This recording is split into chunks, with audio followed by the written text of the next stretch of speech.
we wanted to mention that we built some very special guitars for this trip.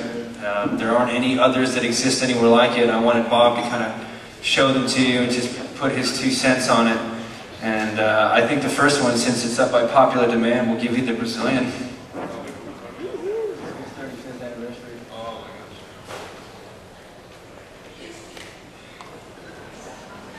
Okay, so remember I told you about Brazilian rosewood. If you have some Brazilian rosewood that's old, you've had for a long time, and you don't ship it out of the country, you can actually use it. So no one's going to go to jail for buying this guitar.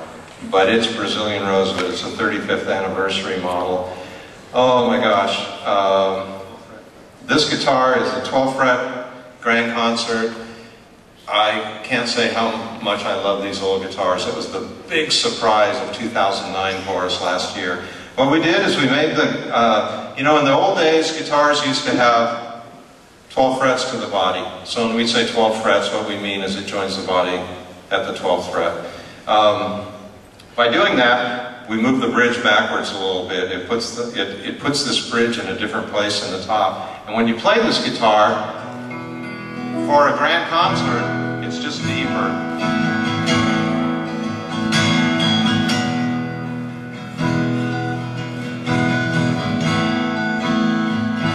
It's so mellow, it's so beautiful. What you've got here is perfect Engelmann spruce, one of the last pieces of Brazilian in our shop, Brazilian backstrap, and a one-of-a-kind inlay.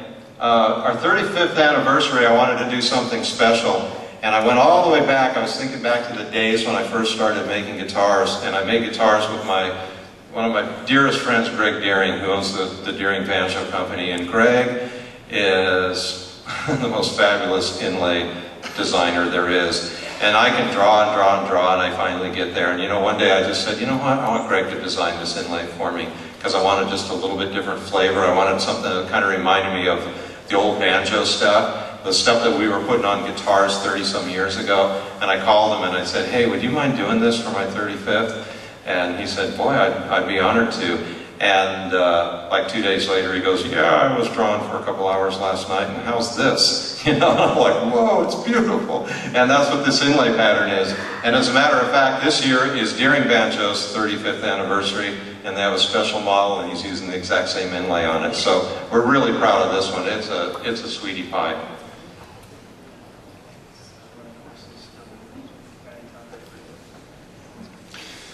Okay, so this one has one of our favorite inlays in it. We call it the running horses. You're going to come up and be able to see it. It's all inlaid in wood, 3 galloping horses. It's got adirondact spruce top. Do we all know what adirondact spruce is? Yeah, baby.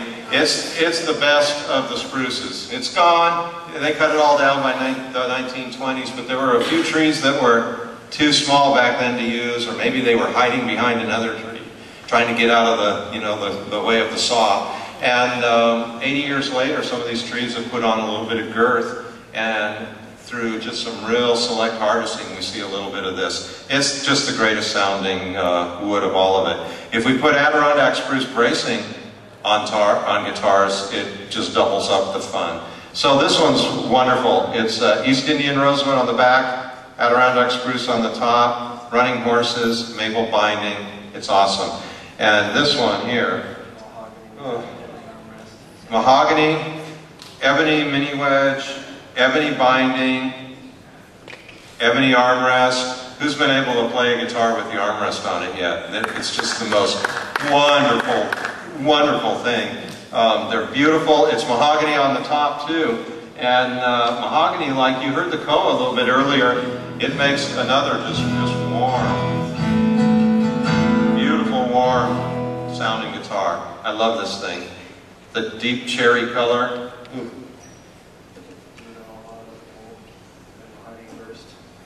Honey, I might buy a guitar tonight. I did buy a guitar last week. Yeah, that one's, and so is this one. So here we have another all mahogany. And this is a, what is it, a GS? Yeah, big guitar, mahogany top. I mean,